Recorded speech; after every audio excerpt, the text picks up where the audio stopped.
Well, it's about the third week in February here in Alaska, and we're getting into this time of year, I think, when it's important to start planning, and it seems everything that we do this time of year is based on planning. There's very little you can do on anything else, so kind of planning ahead. I would say that the first thing that we had to plan for today was, what are we going to do with this video? What is this segment going to be, and what do we want to offer today? And we want to thank you all for all the comments and thumbs up that you have given us. It's been an inspiration to us as we're going forward. People ask us, at your age, why are you doing this YouTube channel? And so it was something. It's a good question. It's good. There's days, but it took some planning. It takes a lot of planning to do this. It does. More than you think. Yeah, I think too is at our age. When you turn a certain age, I would say generationally, right? Is that we weren't brought up with phones in our hand, videotaping ourselves. Yeah, we didn't take selfies every day, and it just wasn't a part of our thing. So when you get older and you start doing this, it's like, well, you got to watch yourself on the camera and stuff. Or it's odd. It is odd. It's a generational thing, but I think it's something to get used to. It. We did it. Yeah, we'll get used to it. We'll get better. Trust us, just hang in there. We'll get better. But really, honestly, when we talked about it, we planned on this YouTube channel. There was a couple of things that stood out to me on this, and one of them is this fact that we could offer something, right? We didn't come in here in our early 20s and doing that. We came in our middle 50s and we started a different life here in Alaska, and so we look at things a little differently. Maybe we offer different ways of maybe doing things because we want to make it for a while. I don't think we're as risky. Yeah, maybe not. No, I don't think we take as many risks as we would when we were younger. And I think we look for better ways and easier ways to do things. And I think the older you get, hopefully it offers a little more ability to do that. Yeah. But I would say this too. The second part of that is, and I hope that we do. I hope that we offer something in these videos that you can learn from and grow from, or at least laugh at us. That would help. But the second part of it is, which is something that I had heard this guy say, and it was a different YouTube channel, and it really resonated with me. And he made this comment. He said, "Imagine if your great grandparents or your grandparents had a YouTube channel, and you could go back and watch them in the day interacting and what their life was years about." later. Like years later, like right now, to be able to go back. And watch. That'd be so cool. Oh, wouldn't that be so cool? So it's kind of a legacy thing, I look at it and say, what the heck, if nobody watches it, someday hopefully the grandkids will, or the great-grandchildren. Yeah. There's enough of them around, and I think even people that are away from here, because we got family in different places, they get a kick out of watching us doing what we do, and hopefully, like I said, we learn something. But and so when we talked about this, it was all about how to plan for this or whatever. How do we operate the drone for this footage, which is news to us.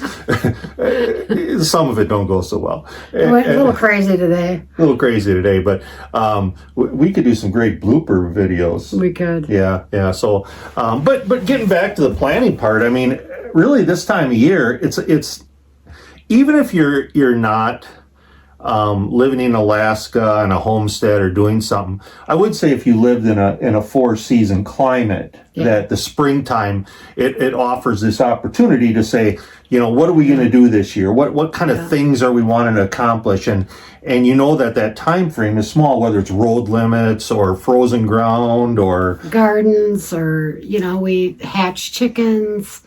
Spring brings a whole new life to the homestead. Yeah, but that whole planning part too. You got to plan it. Yeah. It starts now. We got seeds and lights and how do we do that off grid, and our battery banks and all them things, and we got to figure all that out, and we do. But I'll tell you, one of the things that happens too is it's not just the planting, and it's not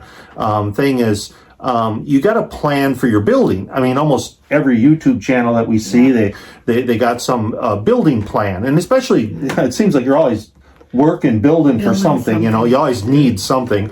Hopefully, we'll do a garage one someday, right? Hopefully, yeah. I like that.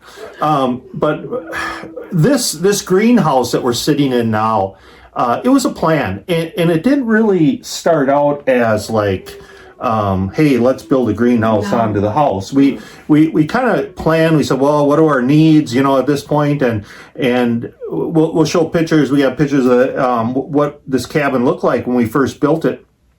And it had its flaws. There was some planning. We were in a hurry, like most people were when we got here, and we had to get out of our rental and a bunch of stuff. But anyway, we had this problem with the roof. So the roof ended, you know, right up there.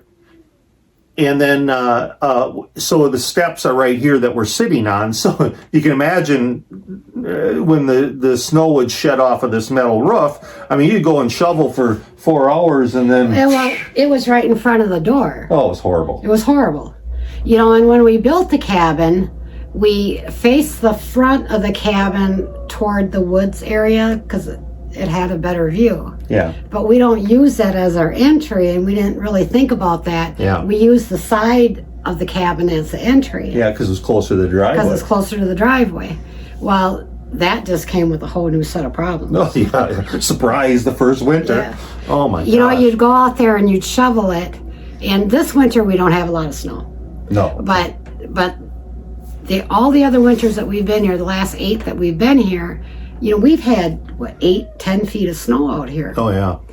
And you would have carve a path from the driveway to the house, you know, to the cabin. We'll put a picture up of it. And you know, you'd no longer get that done, and the roof would shed and it would fill it all in.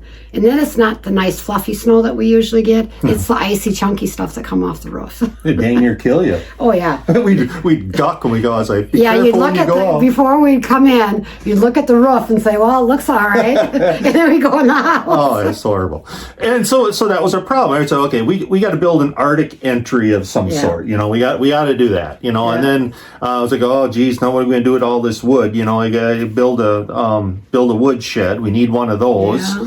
And then we just, you know, those needs came together, and then we needed a greenhouse because it's imperative, right? In Alaska, you have a greenhouse. If you want, you know, certain things like tomatoes peppers, and cucumbers and peppers and stuff, you're going to need a greenhouse. Yeah, because you never know. I mean, we've had July freezes. Oh, yeah. You know, I mean, it's been crazy. We lost, I think, one was a couple years ago. We lost it in July. It froze on us. August 12th.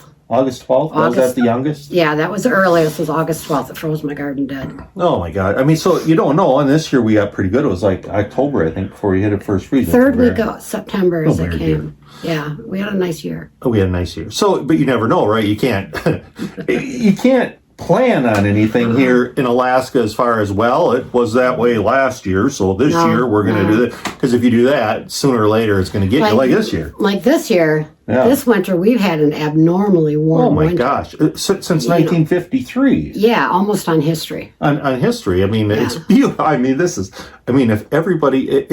Alaska winters were like this every year, everybody would move up here. Yeah, the people that are here for their first year, and this is their first winter, they have no idea.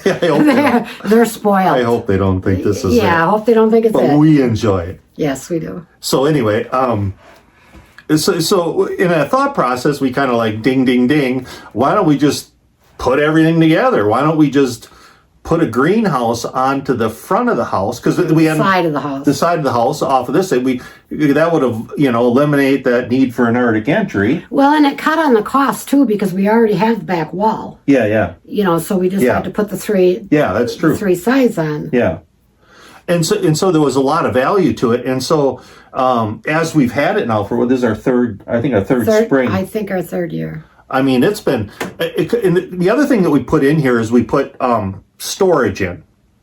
Mm-hmm. We put storage in because we live in a 24 by 28 cabin. We're Not a lot of closets. Not a lot of closets. Imagine how many clothes two people have, but Yeah. we do. I mean, but it's winter clothes too. I mean, when you live in a climate like this, there's that whole... Yeah, we can keep our winter stuff out here, winter coats and boots and stuff, and it keeps it all out of the cabin. Yeah, and so it's been nice. On this whole wall here in the fall, I stack all our firewood. So this year I got to go all the way down there, and it's really nice because you just walk right out the door here and go get your firewood. I don't have to go out any place. And being, in your upper 50s, early 60s, that has been a really big help not to have to dig the wood pile out of the snow. Yeah. Or shovel paths to the wood pile and carry it in, pull sleds, and stuff like that to get it into the cabin. Here it's just right out the door. You come out in your slippers and it's dry. Yeah. So. And we've been nursing a chicken. We had been nursing a chicken out here. We build stuff here in the wintertime. We use it as a spot that we can do stuff at. It's like an extension of living space for us. It is. Because we use it year round. It's not just the greenhouse. This spring it'll be the greenhouse, and then everything stops out here but the greenhouse. Yeah, and so I got direct orders that by probably another 4 weeks, all this wood's got to be somewhere else, but not here. Because last year this thing was packed. I mean, just packed full of plants. We had one spot for like every plant, and it had to be... Everything had to come out in a certain way. Yeah. Be set in a certain way or it didn't fit. And really, honestly, when you look at this greenhouse and how it's set up, the back shelf back there works great for pepper plants because that thing really warms up. In fact, today it's probably, 40 degrees out here? This thing will get up to 80 degrees today. Yeah. So I mean, that's a value. And the other thing about it was what we didn't really plan on, which was really a blessing to this whole thing, was when it gets like today and it gets warm, like I said, it's 80 degrees, we open the door and heat the house. Yep. So it's like an alternative form of heat. We don't really have to, we can keep it right at that. We don't have to burn any wood today. We don't have to turn our oil furnace on. We don't have to do anything. And a question that we get is, doesn't it make your house hot in the summertime? And it doesn't. No. Our average temperature here is like 65 degrees during the summer. Mm-hmm. And, if we got, 90 degree weather, it would heat the house up. Yeah. But it doesn't. You open the windows up in the cabin, keep this door closed, and you open the windows in the cabin. It doesn't make a difference in the summertime. And it costs us more money to do this, but we put sliding windows on the whole, on everything. Everything's got sliding windows. Yeah. So when it gets warm out, and relatively warm here in the summertime, we just open everything up. We got 2 top windows, and if it's still a little bit warm and we're a little concerned about it, we got a box fan that we put in the window. Yeah. And at that time, our solar panels, we've got endless power because they're pulling in more juice than we ever use. So to turn the fan on and stuff at that time of year isn't no big deal. Yeah. And there's a couple things that we did. We probably got some planning to do in here yet. Do we insulate it? Our intentions when we put it in, we didn't really know what we were going to do with the floor. So we put this 3-inch wash rock in here. And I love it. Yeah, it's great because you can spray everything off, and we can do that. Well, when you're using it as a greenhouse, you have a lot of water in the greenhouse. And I didn't want cement on the floor, and I surely didn't want wood because that's going to mold. Yeah. And this here, when I water the plants and stuff, I don't worry about it because it just drains right out through the rock on the bottom. It works great. Yeah. So I think, and the reason I bring it up in this planning stage is it's not just plants. There is that, like we talked about, that time of, what are we going to build? And this costs us more than we would have had if we would have just built that little greenhouse that we were looking at or did something else. I mean, we ended up putting that hoop house up, but that's kind of a in between. And it's interesting and we'll get into that in some of our other segments about how that changes between a greenhouse, a hoop house, and the outside and the difference. And it's but it's been a real a 4-season. It turned into a 4-season thing for us. Yeah. The other thing about it is I think the older you get and the more you moved around and the more homes you've had, you realize that when you build something, you build to sell it, right? I mean, you kind of think, yeah, I'm going to live here, I'm going to die here, they're going to carry me out of here and all that stuff. But as you get older, you say, well, maybe that ain't going to be the case. I mean, well, maybe someday, you know, whatever, we got to leave or whatever. And so you build it to sell it. So this room here that's added on to the front of our house can be used for anything. If they don't want a greenhouse or whatever, they could just do some alterations to it and put a floor in, and they would have a whole nother room to their house. Yeah. Like I said, we're going to go through a couple segments, some of the planning, but we wanted to look a little bit at it because people always ask us about the greenhouse. You know, that's kind of cool. Why'd you do it? And all this thing. And sometimes it's just planning. Sometimes it's just planning.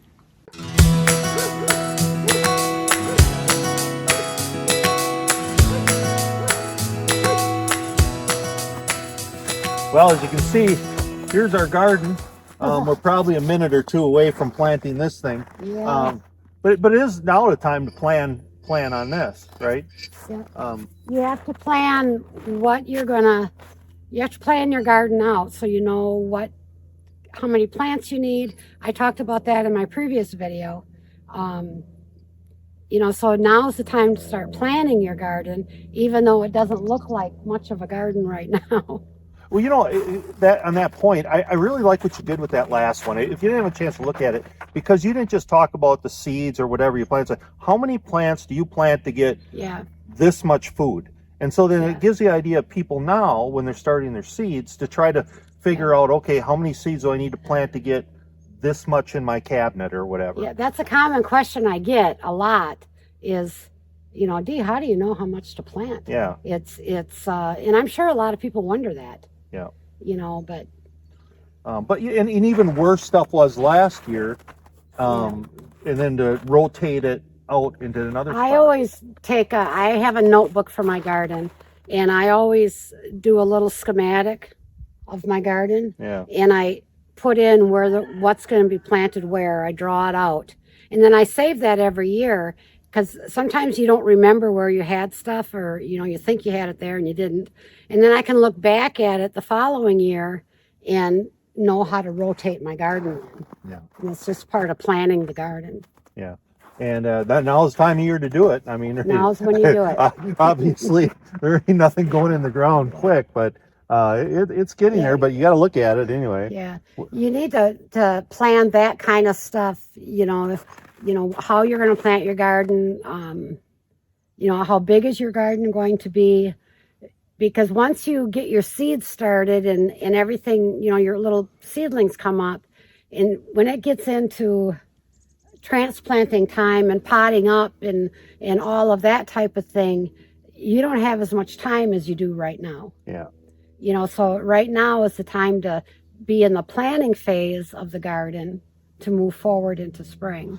And I'm sure she's got plans on how much more I'm going to end up rototilling this year. I do. I've already got garden soil coming. Oh yeah, so I can see it. There's more rows coming in. Oh boy. I think there's a plan of putting the door back up. We should probably plan on doing that. In the fall, we take the plastic off of the hoop house, and we left the ends up, and we had that crazy weather, that wind. How windy do you think it was? Too windy. Too windy. I mean, we had too windy for the door. And it blew the door right off the front of the hoop. So, you know, we'll have to get that all fixed up. But, you know, we have plans this year for the hoop. Last year we had just regular 6 mil clear plastic on it, because that's all I could find. That's all I could get up here. But now I found where we can get regular greenhouse film. Yeah. And so we're going to be ordering that. We're planning on ordering that. You know, so that'll be, you know, an upgrade for our hoop house for this next season. Yeah. And even, you know, what goes in there, because we learned a lot from last year. Yeah. You know, I didn't know this, you know, but she's the gardener, and she planted flowers all the way around here. Now we got these peony bushes, these peony bushes. I know. On the side, they're gonna be really pretty this year. I can't wait for my peonies to come up. But there was I had wild method to her madness, and I never really thought about it. But once the peonies bloom and we got some fireweed back there and she plants flowers all the way around here, it brings in the bees. It brings the pollinators and in. so when we open the ends up, the bees come in and they do that pollinating. And so I have the hoop house designed so that I can roll up the sides, so I can open it up all the way down the sides, and then the pollinators can come in and out. Yeah, and then the bees come in, and once the bees come in, your life becomes easier. It does, because I talked about that in my other video, my seed video, that I thought I had self-pollinating cucumbers and I didn't. And I was trying to hand pollinate them, and it was I probably lost 30% at least, or maybe I got 30% off of. And we just don't got the bees here. And we don't have a lot of pollinators here like they do in the lower 48. But once the flowers bloomed and all, then when the pollinators came, made my life so much easier. And it's just so pretty when everything starts coming up like that or whatever. But we got some work. We got some real planning to do here. We got to do something here. We got to do something there, and we got to do something there. But we'll get there. You know? We'll get there. We'll plan on that. We'll plan on that. One of the plans that you absolutely have to have, is a plan for compost. Yes. And it's been. This is probably the first year where we got this much compost, and we've really been working diligently at it. We've been working and planning to get a year ahead on the compost. Yeah. And we finally achieved that. So now this darker pile that you see over here, that pile was ready to go. I could use it, and it was ready to go last fall. It's had 2 summers on it. And then what I do is I keep adding to it until July-ish. Yeah, maybe a little later. Yeah, somewhere. It depends how warm it is. Depends what kind of summer we're having. And then I stop adding to that pile, but we keep turning it, and we start the new pile over here, so that it still gets enough of the warm, nice weather to cook it, before it freezes. Yeah, so this is this year's that we can use, and this is our upcoming the year after. The year afters. So this went through about a half a summer. Yeah. And now we will keep adding to this, for half this summer. Yeah. So it gives us a year ahead on our compost. Yeah, and I think one of the things, and I'm kind of proud of us a little bit because of this planning thing. I know. It's worked out. Last fall, we actually took some of this compost and we put it in containers, and we put it in the greenhouse because we knew we would need it for the seeds. I mean, it seems until you try to go get it and the thing's frozen, you go, well, I can't use that now because I use compost as part of my seed mix. Yeah. And last year I didn't do that, and I had to go buy it. It's expensive. And it's expensive. Especially when you're planting that many seeds. Yeah. So since this pile was ready to go last fall, like you said, I filled up a bunch of containers and set them in the greenhouse, and now I have compost for my spring planting. It saved us a lot. It saved us a lot of money is what it did. Good plan. Good plan.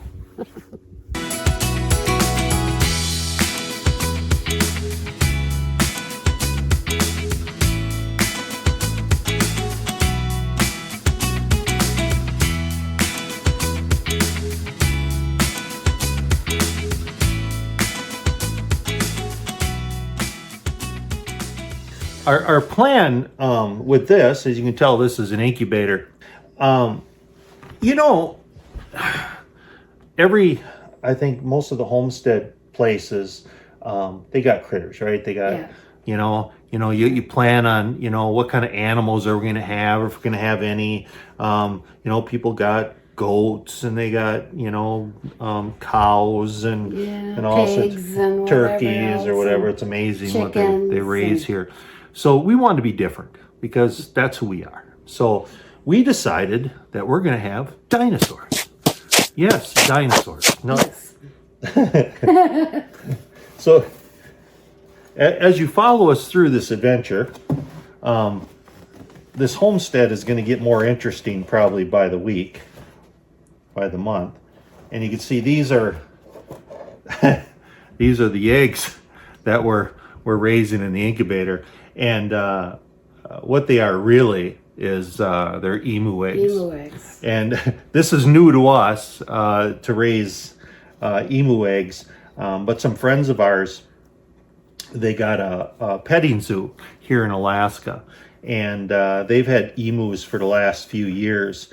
And so they lost an emu this winter. It slipped and fell and had some problems.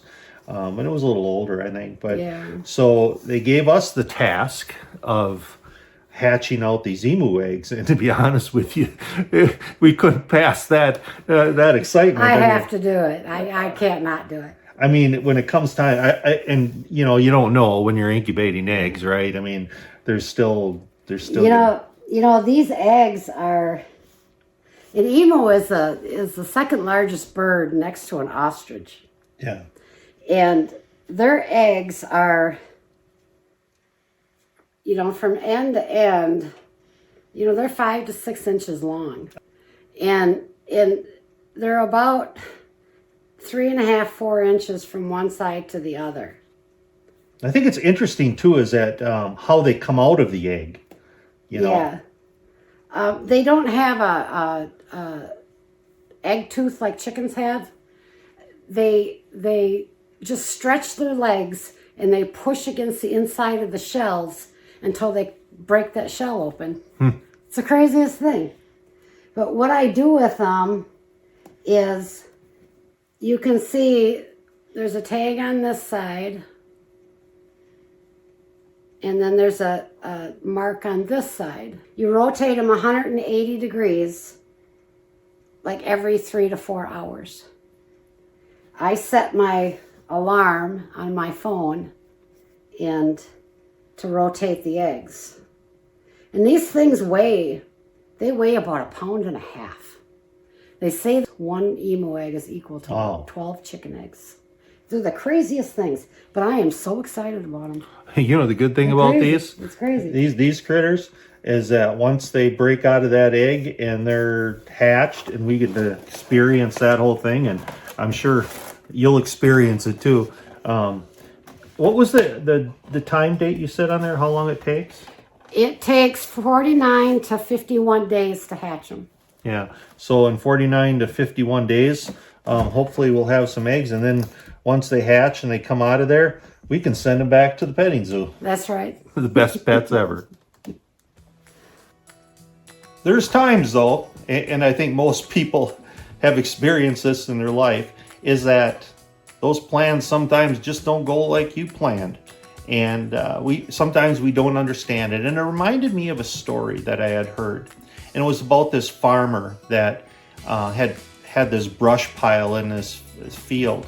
And he was planning on burning this brush pile in the spring. And he came back one day to burn the brush pile, but he had noticed that something happened, that a little bird had come in there and put a little nest in there.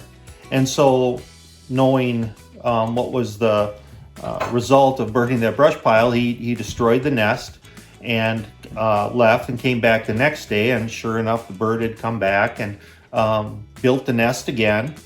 And so he destroyed the nest. And the third day, sure enough, the bird came back and tried to rebuild the nest again, and he destroyed it the third time. And the point of the story was the thought of what the bird thought when he went back home, came back and went back home. He thought, you know what?